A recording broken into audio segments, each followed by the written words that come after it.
Então, pessoal, né? Na aulinha de hoje, lembrando só que na aula passada, a gente falou um pouco sobre classificação de sinais, né? Então, a gente viu o que é um sinal analógico, o que é um sinal discreto, enfim. E na aula de hoje, a gente vai um pouquinho para a matemática, né? Como é que eu descrevo sinais aqui na nossa disciplina. Tá? Então, o título da aula é Modelos de Sinais, porque são os modelos matemáticos mais usados, quais são as funções, não deixa de ser matemáticas mais utilizadas para representar sinais. Então, o que a gente vai ver? A gente vai ver a função impulsiva, a função degrau unitário e a função exponencial na aula de hoje. Tá? Existem outros modelos bem importantes de sinais que a gente vai se deparando durante o semestre. Tá? Por exemplo, existe a função sinc, que é bastante importante em telecom, né? Mas a função sinc, por ela ser específica mais de uma área, eu vou deixar para falar sobre ela mais para aquela área. Tá? No início, agora, são as funções que vão ter mais utilidade para nós, assim, ó, com toda certeza. Eu vou focar em sinais contínuos num primeiro momento, mas eu vou fazer paralelos com sinais discretos, embora eu não vá abordar isso nem em exemplos num primeiro momento, que nem estou salientando, e nem ficar falando muito tempo sobre sinais discretos. Porque antes de a gente ir para o mundo discreto, eu vou fazer uma aula só sobre sinais, para a gente retomar esses conceitos dos sinais discretos novamente. Então, o foco para essa parte do conteúdo é mundo contínuo, ou seja, aqueles sinais que são definidos para todos os valores da variável independente, para valores contínuos dessa variável independente, para incontáveis valores. Tá? Foco também em sinais que dependem do tempo, porque usualmente a gente vai estar modelando, sei lá, a pressão num tubinho, né? Ou a velocidade de uma furadeira, ou a tensão elétrica em um circuito. Essas grandezas são grandezas que variam com o tempo. Né? Então, em 95% das vezes, na engenharia, as nossas variáveis contínuas vão ser fenômenos físicos que eu estou representando, ou seja, elas vão variar com o tempo. Então, eu vou falar, todos os meus exemplos vão ter o t como variável independente, mas eu estou salientando. Isso não é uma obrigatoriedade, não é. Isso é somente como ele é um sinal muito comum, essa dependência, a gente vai dar, sim, prioridade para ele. Tá? Então, pessoal, primeiro sinal, e incrivelmente é o sinal mais complicado de todos de se trabalhar, tá?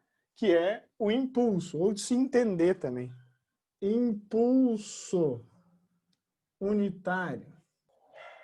Tá? Vocês desculpem os cachorros aí, tá, pessoal? A função impulsiva, ela é uma função que não existe na prática. E daí você deve estar se perguntando por que a gente vai estudar uma função que não existe, se eu falei, né, que a gente ia estudar só aqueles sinais que têm mais utilidade. Exatamente por isso. Não é porque a função impulsiva não existe na prática que ela não tenha utilidade. Né? Essa função, matematicamente, ela é fundamental para o estudo de sistemas e de sinais como um todo. A gente vai ver que a gente vai estudar a resposta do sistema a esse sinalzinho aqui e usando propriedades de sistemas, a gente vai extrapolar isso para qualquer sinal.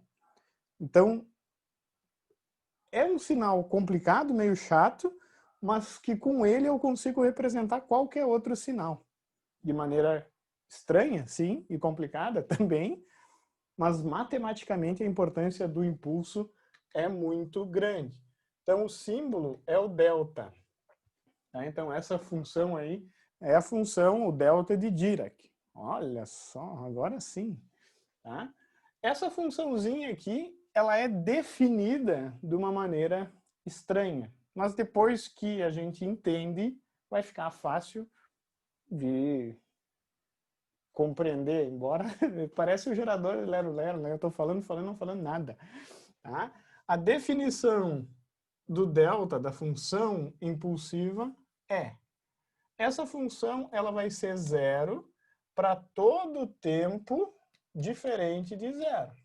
Olhem isso, é uma definição em si bizarra.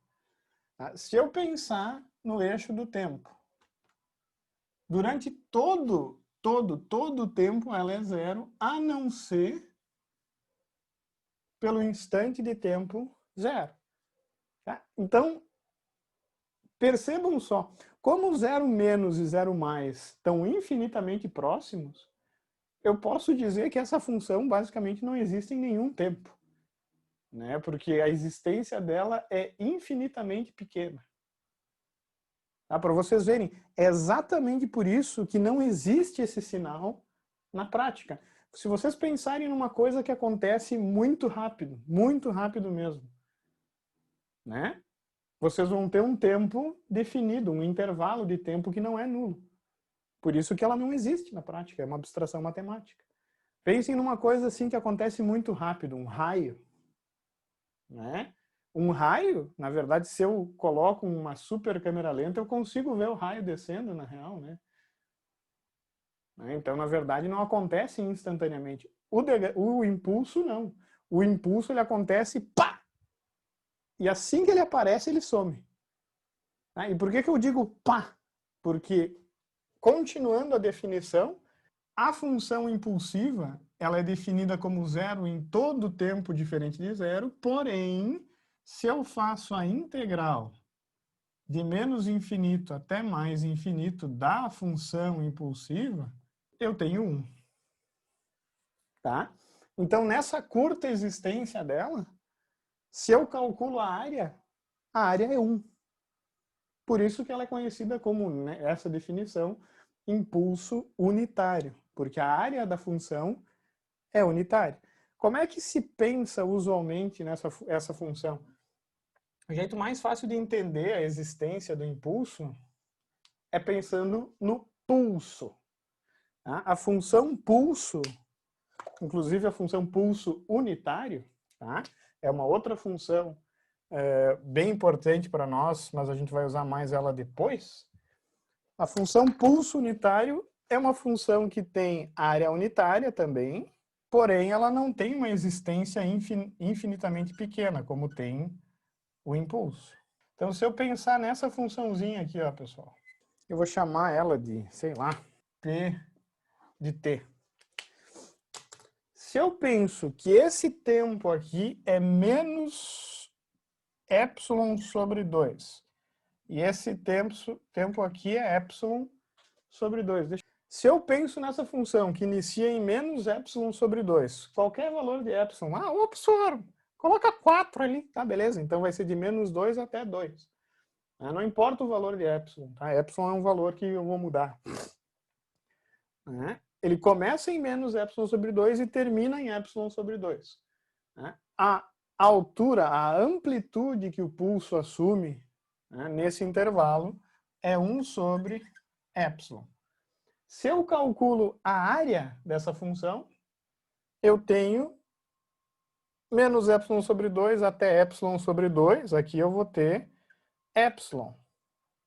E como a altura é 1 sobre epsilon, né, se eu calculo essa área, eu tenho 1. Então, essa função, assim como o impulso, ela tem área unitária. Tá? Pensem agora o seguinte, eu vou diminuir o intervalo em que a função é definida, mantendo a área. Então, o que acontece se o meu epsilon diminui? Tá? Eu posso ter uma situação em que o epsilon é a metade, tá? Desenhado aqui. Só que daí eu vou ter uma função que ela é assim, ó.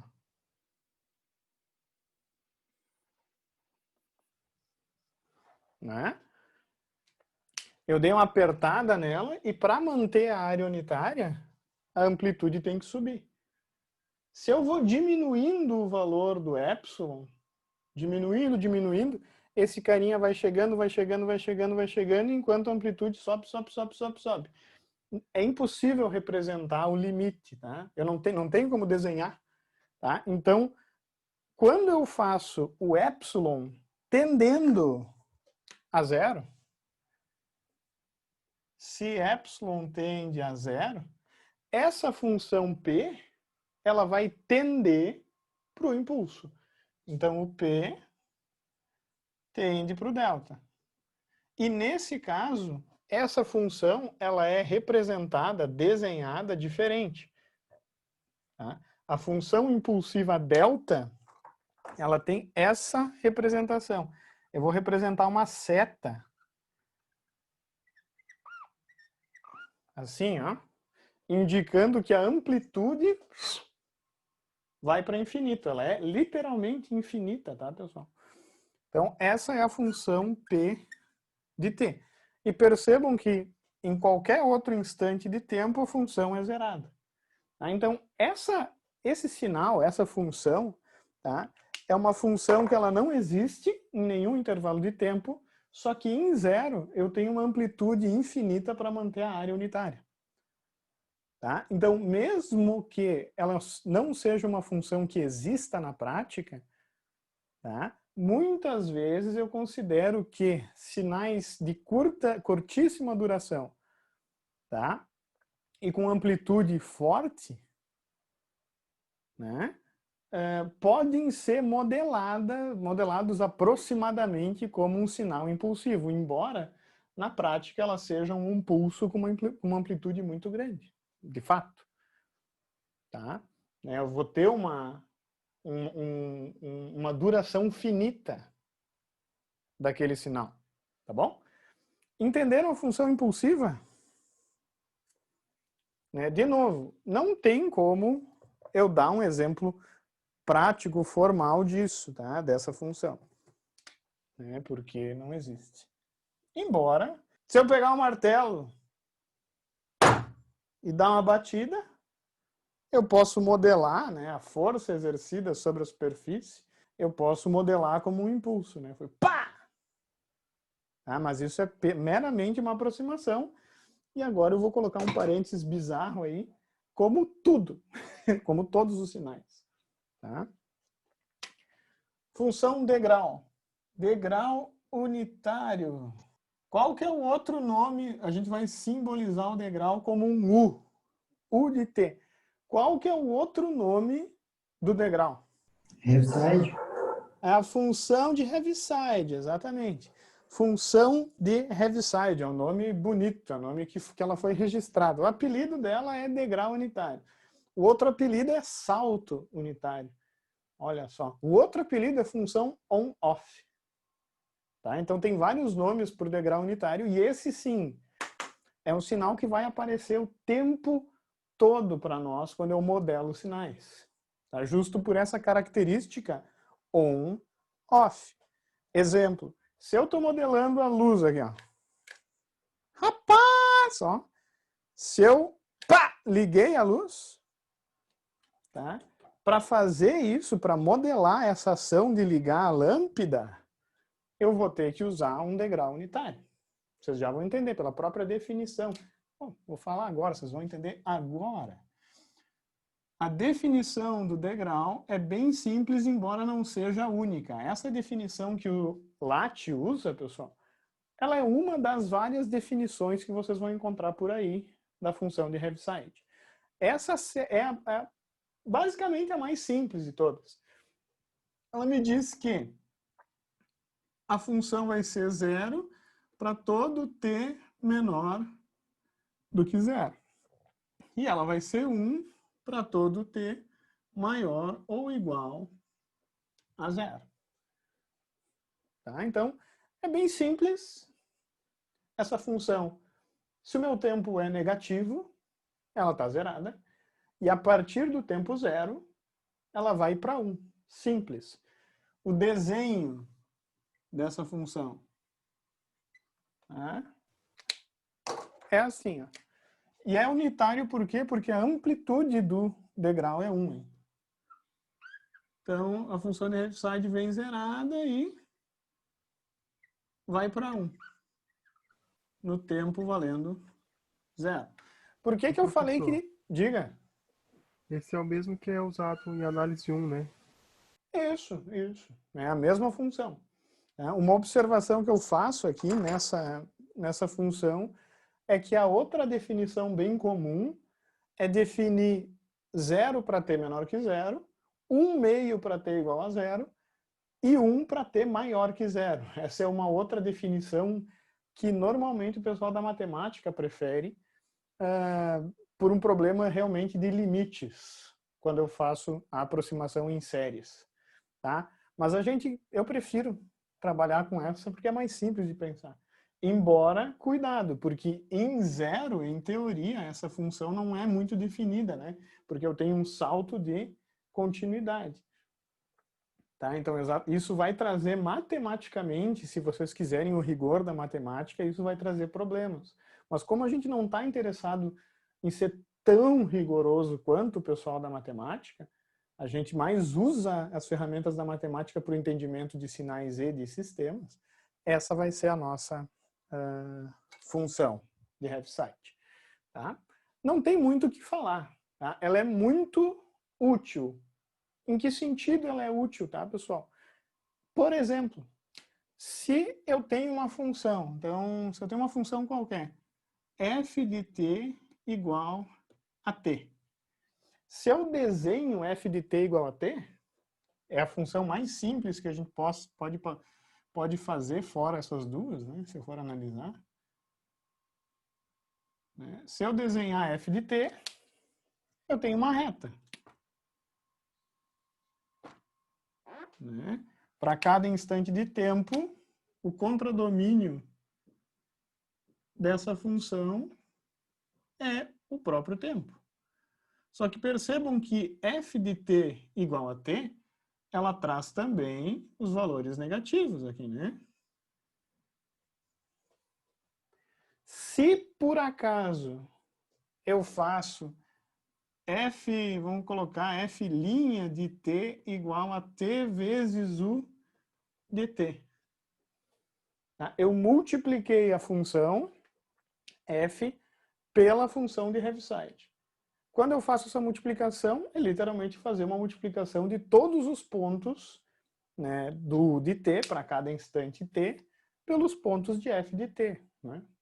Então, quando o tempo for negativo, né, como a função u de t zera, eu vou ter zero vezes qualquer coisa. Eu vou ter zero como resultado.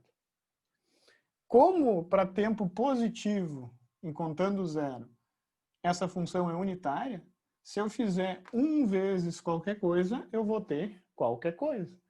Então, na verdade, a função on-off, na maioria das vezes, ela é usada para ligar, digamos assim, um sinal. Tá? Então, na verdade, a função f', aqui está f de t, a função f' de t, f' de t, ela vai ter essa cara aqui, ela vai estar zerada para tempo negativo e para tempo positivo ela vai ser o mesmo comportamento de f de t. Se eu tenho 1 aqui é 1, se eu tenho 2 aqui é 2. Né? E a gente gosta de chamar essa função de função rampa. Eu gosto de chamar rampa unitária. Tá? Existe a parábola unitária também, enfim. E aí que vem uma observação importante de sinais. Esses sinais, incluindo o impulso, se a gente for avaliar, delta de t, u de t, t, u de t, t ao quadrado sobre 2 u de t e assim por diante, já explico por que o t ao quadrado sobre 2. Esses sinais são conhecidos como sinais polinomiais. Por quê? Porque eles podem ser expressos por polinômios, né, de t. E o mais engraçado é o seguinte, olhem isso aqui. Isso é uma coisa importante, importante, importante.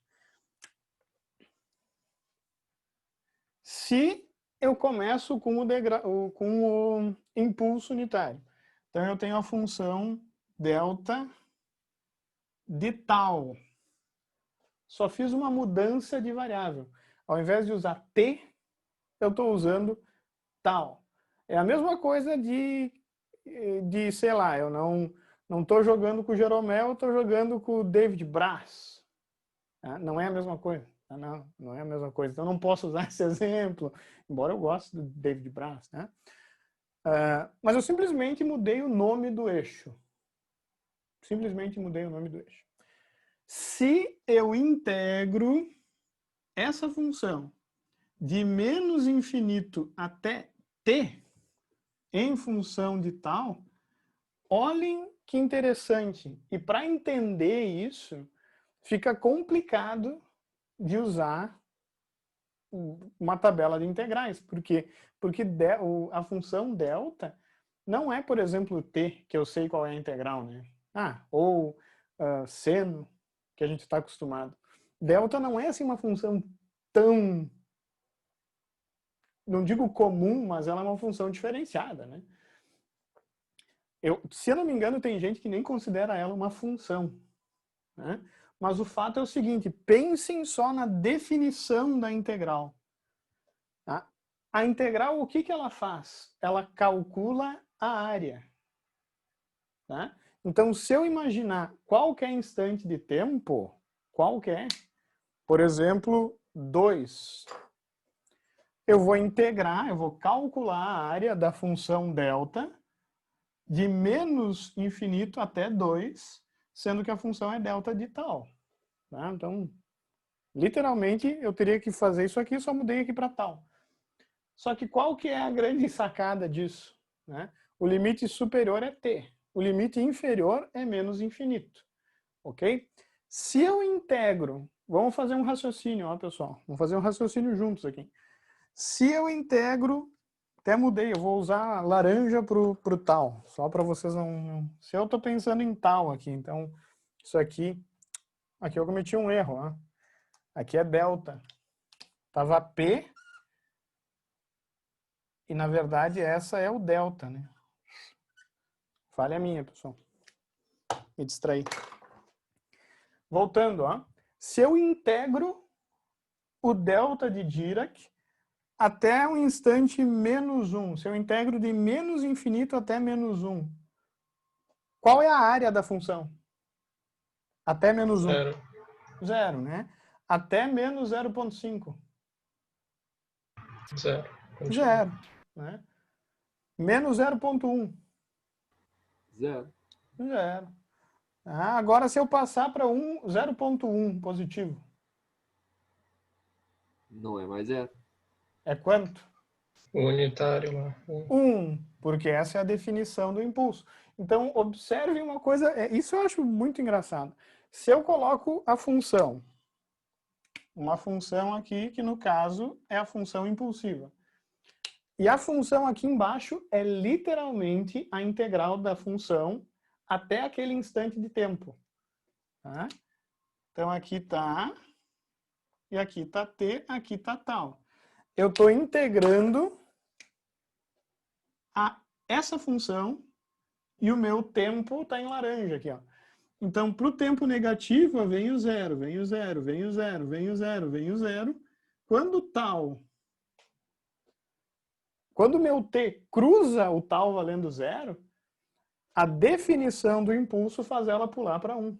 Por quê? Porque a área do impulso tem que ser unitária. Só que ele guarda toda essa área poderosa em um intervalo infinitamente pequeno. Então, quando eu cruzo t valendo zero, o resultado da integral dá um salto para 1. Porque a integral vai calcular a área. Só que instantânea, porque vocês têm que pensar que esse t está mudando. Entender isso pode parecer bizarro, mas é a chave para entender, inclusive, convolução, pensar em limites variáveis. Os limites de integração, no caso o limite superior, é função, é uma coisa que está mudando.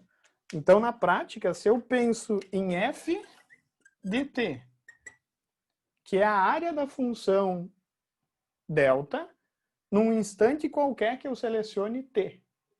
Qual que é o resultado dessa integral olhando essa função aqui laranja? O de t. Não é 1. Porque se fosse 1, a constante 1, ela é constante em todo o tempo. Como a área dessa função antes de 0 é 0 e depois de 0 é 1, na verdade, a integral do impulso é, de fato, a minha função de grau unitário, ou a função de Heaviside. Lembrando que isso aqui não é uma integral definida, né? Eu tenho um intervalo aqui, né, que é t, que é uma função, né? Vai ser função de t, o resultado dessa integral. O que é muito comum aqui em sinais, especialmente na convolução. Eu vou ter resultados de integrais sendo funções. Né? Porque, de fato, eu posso fazer isso. Vocês sabem, vocês saíram de cálculo, né? E aí que tá. O que acontece se eu integrar a função de Heaviside? Se eu coloco aqui f1, aqui, f2, que é de t, que é a integral de menos infinito até t de u de tal de tal. Se eu integrar uma reta, eu vou botar a integral aqui embaixo. Se eu integrar, se eu integrar uma constante, qual vai ser o resultado da área? Ó, vamos junto. Para tempo negativo, qual vai ser a área que eu vou acumular? 0, né? Porque eu estou integrando 0. Agora, no momento em que o tempo começa a ser positivo, lembrando que a integral aqui, eu faço uma mudança de variável para tal na hora de integrar. Se vocês olharem com calma, vocês vão perceber que a área dessa função vai aumentar conforme o meu tempo muda. Ó. Essa área aumenta. Então, na verdade, se eu calcular a área instantaneamente dessa função u de tal, eu tenho como resultado uma reta. Se eu integro a reta, eu tenho como resultado uma parábola. Se eu integro a parábola, eu tenho como resultado uma cúbica. E assim por diante. O que eu quero trazer para vocês?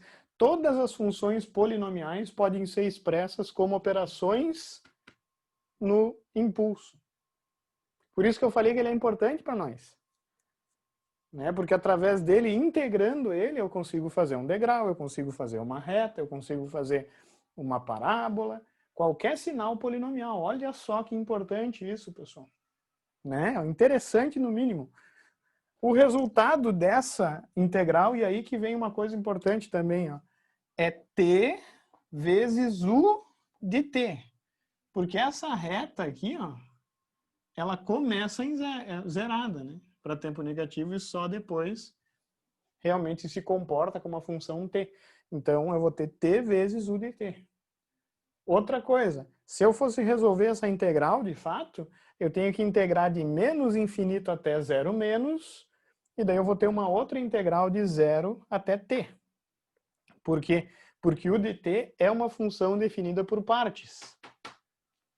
Tá? Então, formalmente, matematicamente, eu teria que dividir essa integral em duas.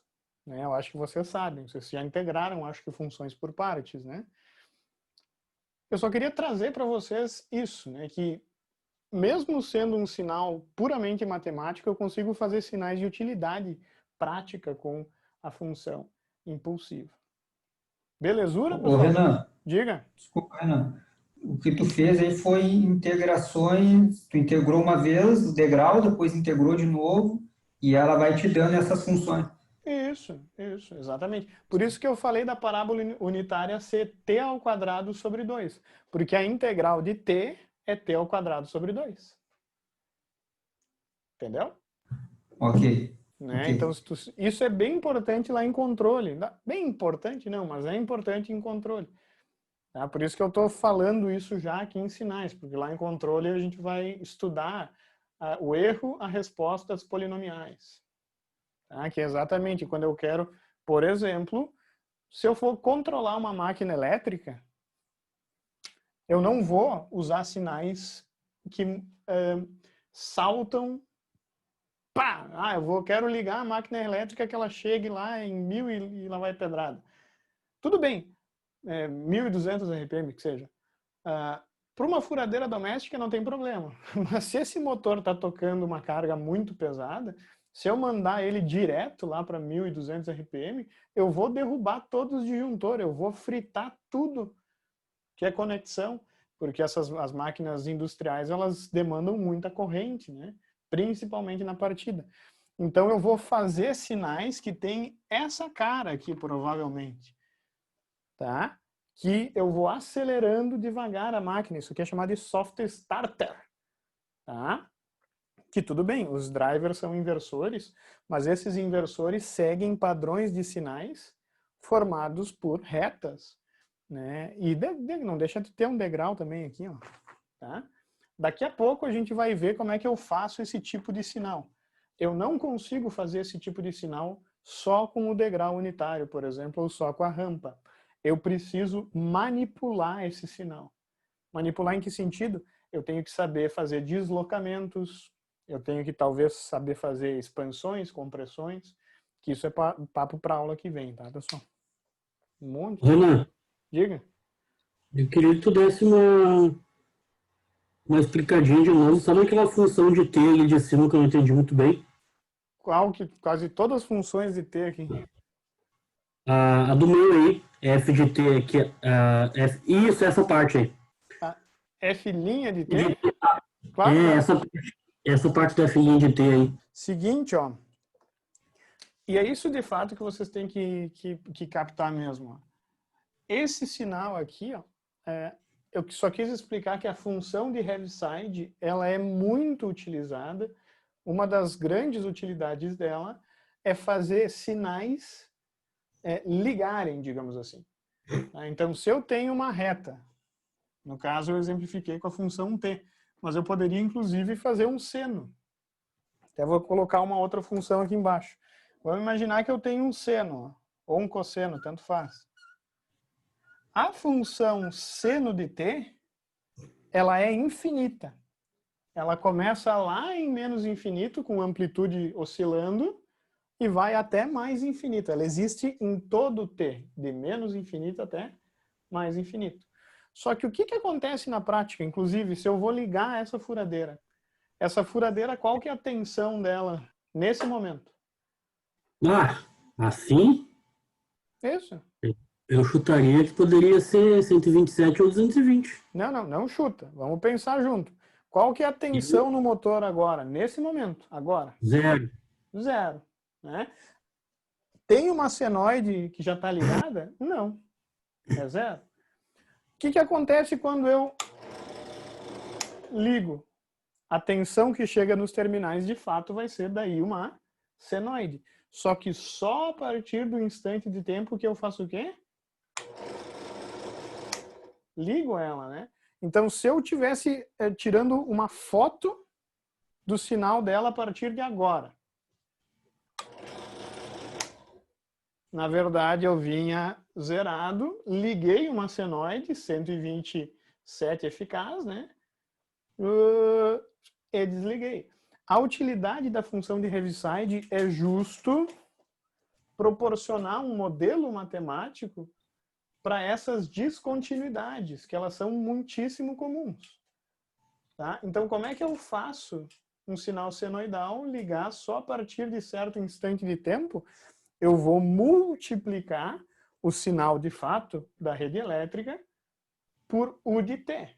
Tá? E daí eu faço o quê? Para tempo negativo, essa tensão está zerada. E a partir de... Porque o de T é o tempo menor que zero vale zero. Exatamente. Então, essa função que eu desenhei não é seno de T. Porque como ela está zerada para tempo negativo, ela é seno de T vezes U de T. Por quê? Porque U de T, se o T é negativo, é zero, que daí vai zerar o seno. Para tempo positivo, é 1. que daí vai fazer o seno ser o próprio seno, né? De fato. Perfeito. Captou? Perfeito? Sim. Beleza pura. É nóis, meu querido, é nóis. Dá para Diga, seguir o gancho ali no Rodrigo? pode Desse seguir. assunto? Seguir o Que deu? gancho. Não, é que agora eu me lembrei das aulas que quando a gente elabora o circuito, tem o desenho da fonte alternada e uma chave. Sim. Essa chave que está relacionada ao UDT, então. O que acontece? Olha só, vou aproveitar o gancho. Vou apagar o quadro para desenhar um circuito, tá? Para vocês verem como que esse sinal é muito, muito importante. Vocês estão me dando exemplos de aplicação do degrau unitário. Assim, eu nem preciso dar exemplos, né? Vocês já sabem, vocês já se depararam com isso, talvez só não tivessem formalizado, né? Ou compreendido, né, a utilidade. Então, se eu estou trabalhando com esse circuito aqui, ó, circuitinho de carga de capacitor, né, mais simples, dá para até fazer aqui em um minutinho, né? Eu tenho 12 volts aqui, eu tenho uma chave que fecha em T igual a 0, aqui eu tenho 1 kΩ, aqui eu tenho, sei lá, 10 microfarad. Então tá aí esse circuito. Percebam que esse circuito aqui eu não tenho nenhum modelo de função de tensão de entrada. Por quê? Porque a tensão da fonte, V de T, é 12 volts. Ela é 12 volts sempre.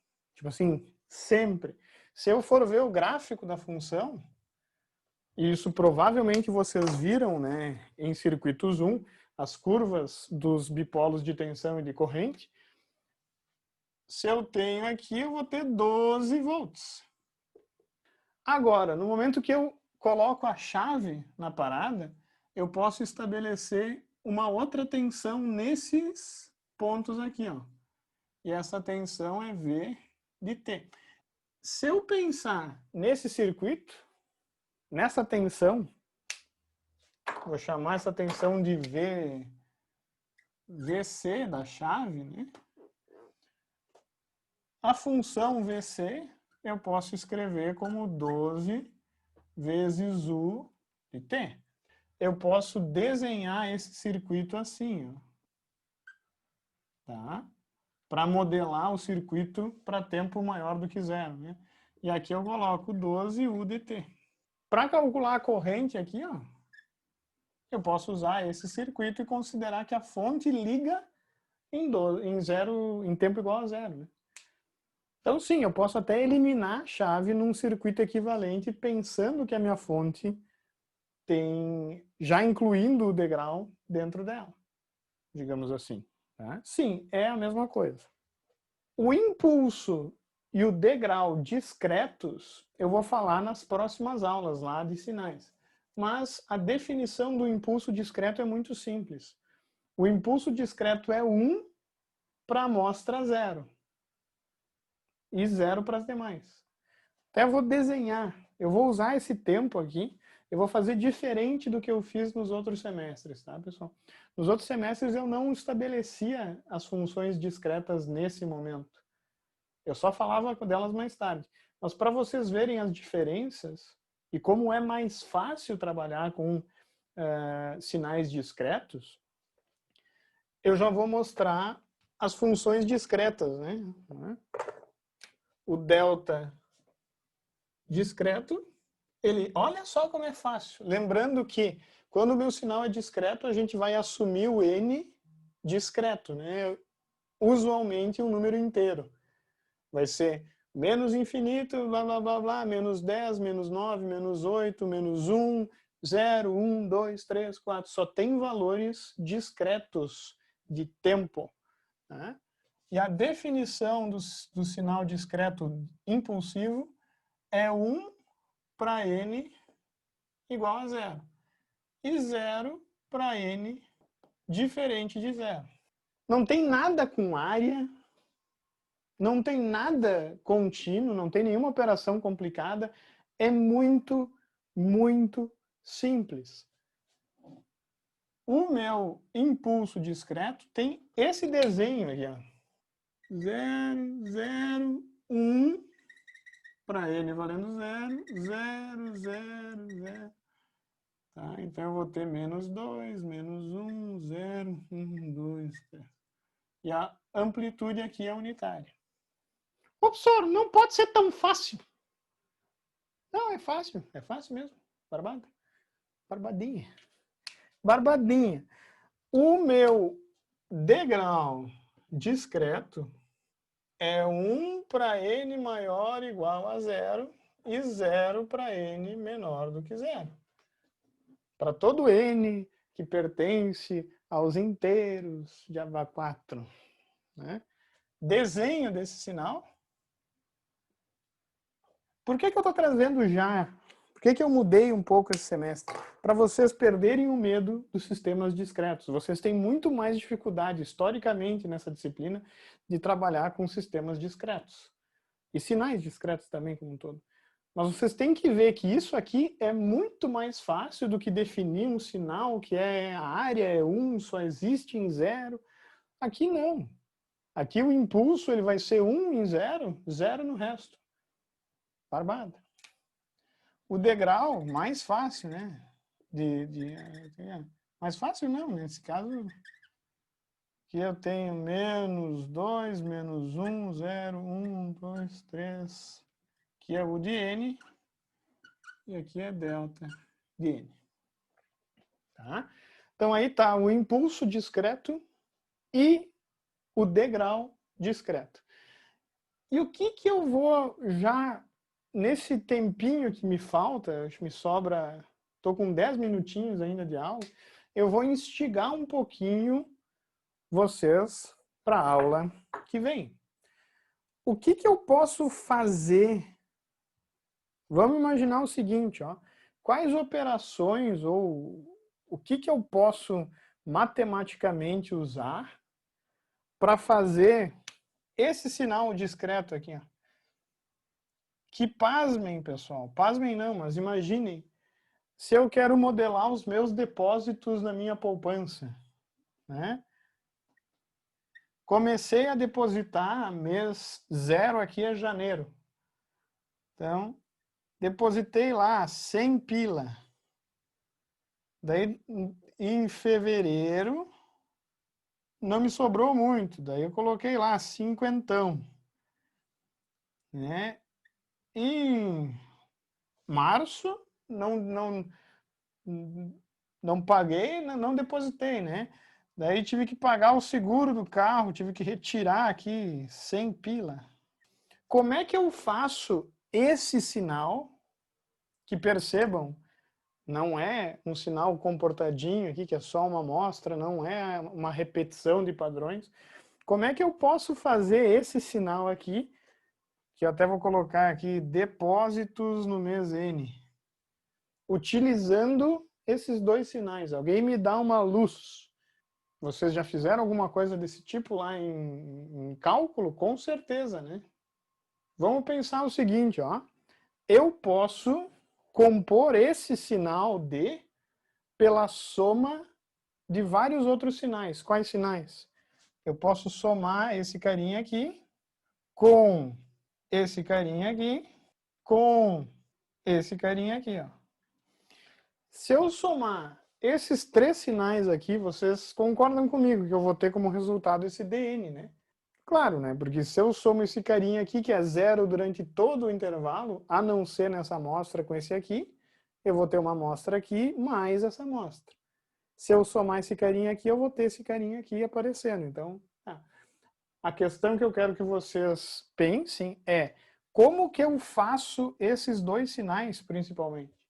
O que eu tenho que fazer com, no caso, fica óbvio, com o impulso, para representar esses dois sinais aqui? O que eu vou ter que fazer com esse cara? Deslocar o impulso? Eu vou deslocar, exatamente. É bem simples, né? Não é uma coisa difícil. Eu penso assim, pá, se eu de alguma maneira conseguir deslocar aquele infeliz para a direita, eu consigo montar esses dois sinais. Óbvio que esse aqui eu tenho que multiplicar por um valor negativo para fazer a amplitude negativa.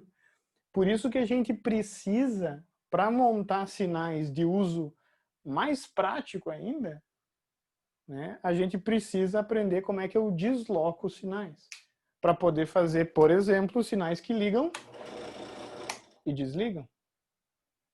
Para fazer depósitos, sinais que não são bem comportadinhos, que nem o degrau.